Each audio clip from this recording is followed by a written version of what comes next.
What's good, y'all? It's Brian here, and I'm back with another video, man. And today, I will be reviewing WWE Bad Blood. Now, I did a live reaction to WWE Bad Blood.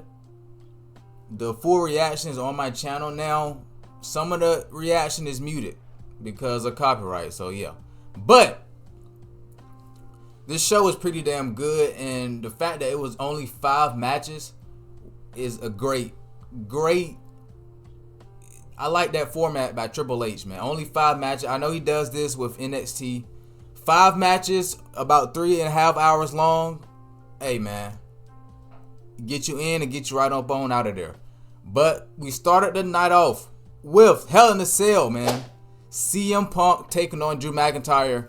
Now, me personally, I thought this match should have ended the show, but it was still a great way to kick off Bad Blood. Yeah, man, this match was fucking awesome. Now, I thought they were gonna go through the cell, but they did not go through the cell. All the action was inside the cell, which, you know, I liked. To be honest with you, I liked it. I did want to sell a sell spot, but it is what it is. Both men got fucking color. Drew McIntyre looked like he wore a crimson mask, in the words of Jim Ross. And this match was just, I would say this match is probably CM Punk's best match since returning to wrestling. Like this, it was a really great way to end this feud off. There was a spot in this match where Drew McIntyre hit a fucking, it was a suplex from inside the ring onto the outside of the ring through a table on the CM Punk. It almost looked like a damn brain buster, but bro, that spot was fucking gnarly. And I mean, so many just crazy spots. I know CM Punk, Drew McIntyre, he brought the bees out. I thought he was bringing damn thumbtacks. I thought we was finna get some Abyss action, and Drew McIntyre was about to bring them damn thumbtacks out, man. I was about to say, well, is WWE really about that life, bringing in thumbtacks? Of fucking course not. It was a bunch of beads from the CM Punk bracelet. I thought that was a little bit corny. I understand the story and shit, but you know what I'm saying? Thumbtacks could have been better. Thumbtacks could have been a lot better. But it is what it is. Drew McIntyre went for like a Claymore, I believe, to CM Punk. He was supposed to hit him, and CM Punk was supposed to land on the stairs. CM Punk countered, got out of the way, and then Drew just landed on his fucking tailbone right on the edge of the steps. Like, that was fucking crazy as hell. Just so many crazy ass spots, and in the end, CM Punk hits a go to sleep on the Drew McIntyre, with the chain wrapped around his knee, finally getting that big win that he needed. So CM Punk beats Drew McIntyre. I predicted this. I said that Drew McIntyre was going to lose. So CM Punk gets the win. I'm assuming what's next for CM Punk. Maybe CM Punk is waiting for that match between Sami Zayn and Gunther, and then he's going to wait for the winner, and he's going to challenge for the title next. So that could be a possibility. Following that Hell in a Cell match, Nia Jax defended her WWE Women's Championship against Bayley. I feel like this match could have been a lot better. There were spots in this match to where I feel like they kind of messed up, kind of botched a little bit. Like I don't know, man. It's something about Bayley and Nia Jax. They just never seem to get that chemistry right in the ring. But I mean, eventually they got it together. I know there was a moment in this match where Bayley had her in a powerbomb position in the corner, and Nia Jax countered. It was supposed to be like a Hurricane Rana, but Bayley kind of reacted to it late, and it didn't really look good. And there are a lot of moments like that in this match. But in the end, I like this spot, though. It was a spot in this match where Bayley kicked Nia Jax as Nia Jax was kind of hovering over top of the ref. And then Nia Jax just completely flatlined Jessica Carr, the referee. And she was out, which led to Tiffany Stratton coming down and attempting to cash in her Money in the Bank contract. But as she's trying to cash in, Nia Jax pulls a damn Undertaker, sits up, stares Tiffany Stratton right in the eyes and said, "What the hell are you doing? What are you doing?" And yeah, man, Tiffany Stratton hauled ass, got out of there. And eventually Nia Jax got the win over Bayley. And Nia Jax is still your women's champion. I predicted that Tiffany Stratton, she would win the women's title tonight. I thought she was going to cash in successfully, but it didn't happen. Did not happen. And I was wrong with that prediction. So, yeah. Nia Jax retains her title. And that's that, man. When will Tiffany Stratton cash in successfully? We'll see, man. Who knows? Moving on, though. Damian Priest versus Finn Balor. I thought both of these guys looked good in this match. Finn Balor had a nice little face paint on with like an F for Finn. I like that look for Finn Balor. Should keep that look. As predicted, Damian Priest got the win. Now, we did get some distractions by the Judgment Day, Carlito, JD Madonna. But Damian Priest overcame those odds and got the win, bro. Pretty much got the win. And as I predicted, Damian Priest wins this match. There's not really else to say. This match was pretty good. It pretty much went down as I expected. So it was a pretty decent match. Damian Priest gets his big win. What does Damian Priest do after this? I'm really not too sure, bro. I mean, I don't think this feud will carry on after this. I would think that they're done. There's really no point in carrying this on. But yeah, man. Maybe Priest goes after the Intercontinental title. Or, hey. But I'm going to move on after that match. Oh, yeah. After Damian Priest and Finn Balor, Triple H came out, made an announcement, and basically announced this new championship, the Crown Jewel Championship. So basically at Crown Jewel, Triple H said that the WWE Champion on SmackDown will take on the World Heavyweight Champion on Raw at Crown Jewel, which will be happening in like a couple of weeks, I believe. And the winner will be the Crown Jewel Champion. And that's basically like the champion of all champions. Like that's basically like your god at that point, you know. I'm assuming like it's basically just for bragging rights. Now I feel like it's kind of fucking pointless. Cause like they tried to do something like this a couple of years ago when they had like the Greatest Royal Rumble. They had the Crown Jewel Champion or whatever it was, the Saudi Arabia Championship, the Greatest Royal Rumble Championship belt, whatever the shit was. It was green, but you know, I mean, the belt looks alright. It looks kind of crazy, all those fucking diamonds and gems on it.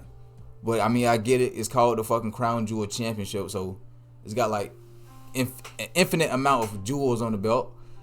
I like the green action though. I like how the green looks on the title. This is supposed to be like an annually thing, so I'm expecting this title to just be won at crown jewel, and we'll never see this title again. Maybe on like Raw or SmackDown, whoever wins the title the night after. But yeah, man, I'm not really gonna give this too much attention because it's just like an annually thing, and it's probably something 9 times out of 10 the Saudis requested this shit, and when you are getting paid by the Saudis, pretty much gotta do what the hell they ask for. So, oh yeah, before I move on from this, Gunther came out and pretty much cut a promo. Now I thought fucking Gunther and Sami Zayn was supposed to be on this card. I thought Gunther and Sami Zayn was gonna fight for the world title on this fucking Bad Blood pay-per-view. Well, PLE. It didn't happen. I'm just been now informed as I was watching the fucking show, it's happening on Raw. So, okay, I guess. So, Gunther comes out, cuts a fucking promo, a casual Gunther promo, and then he shits on Goldberg. Goldberg's on the outside and basically, you know what I'm saying, burying Goldberg. Goldberg is getting hot.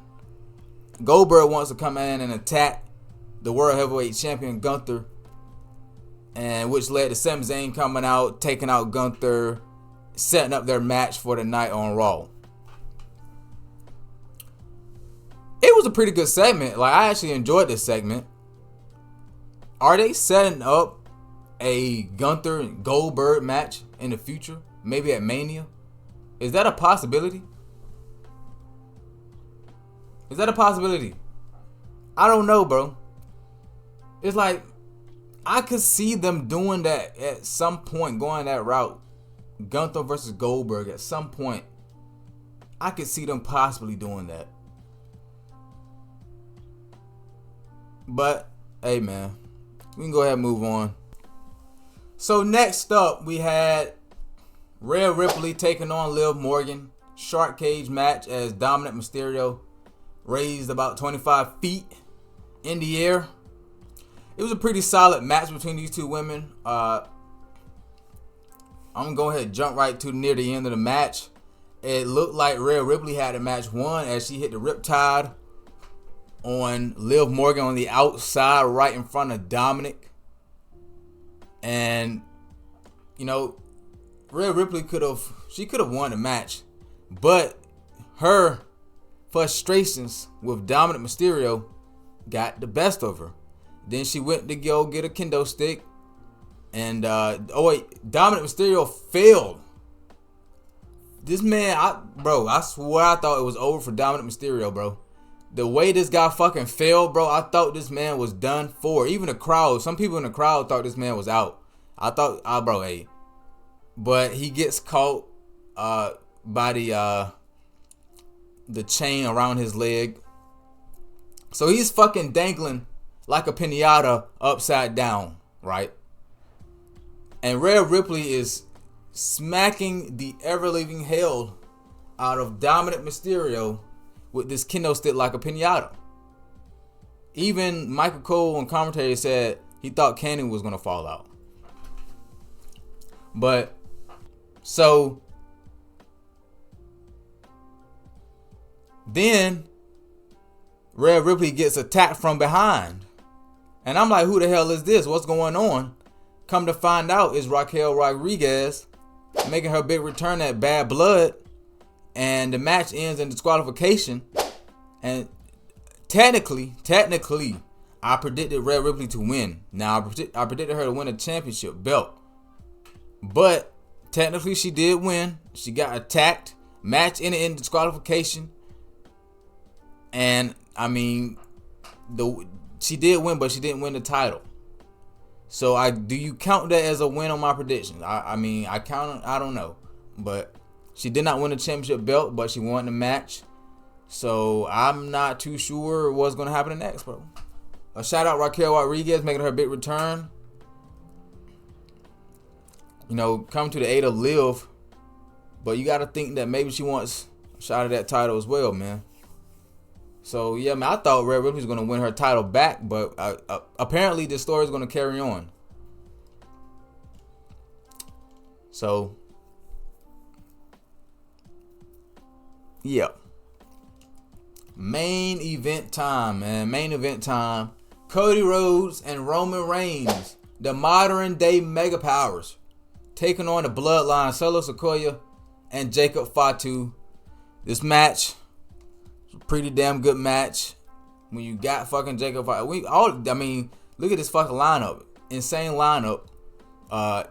We seen a lot of first time matchups in this match.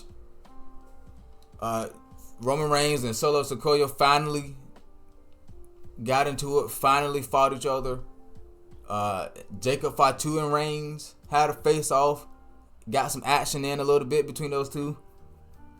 Cody Rhodes did his thing. A lot of big moments, a lot of big time action in this match. I know Cody Rhodes hit a big time dive through the announce table on the Jacob Fatu, which pretty much took Jacob Fatu out for the rest of the match, which left Roman Reigns. I don't know if you hear that, but fucking sirens, ambulance passing by the house. But anyways, Reigns and Solo are in the match. They're in the ring. And then the Bloodline, rest of the Bloodline, Tama Tonga, Tonga Loa, surrounding the ring. And as they're surrounding the ring, there's a guy in a black hoodie and a bandana. You can't really see his face, and like some jeans.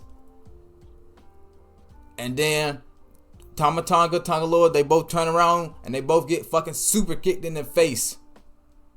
And come to find out, man, it is Jimmy Uso. Jimmy Uso making his big return here on WWE Bad Blood to a mega pop, which would have been the fucking pop of the night if it wasn't for later on.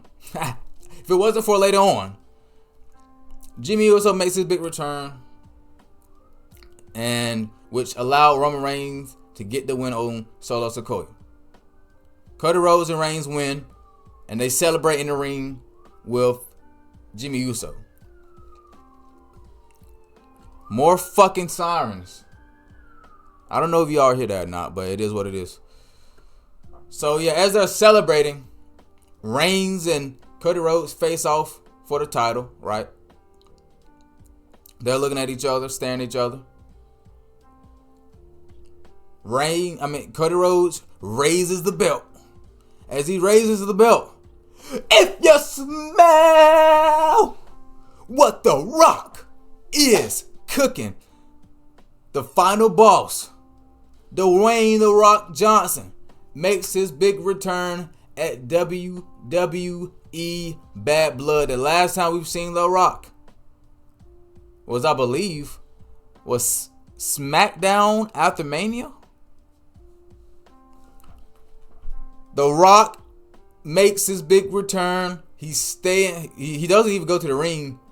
He stays in front of the entranceway, and he stares down Roman Reigns, Jimmy Uso, and Cody Rhodes. And maybe this, I don't know what this is setting up for, but I'm excited, man. I'm fucking excited to see what's going to happen next.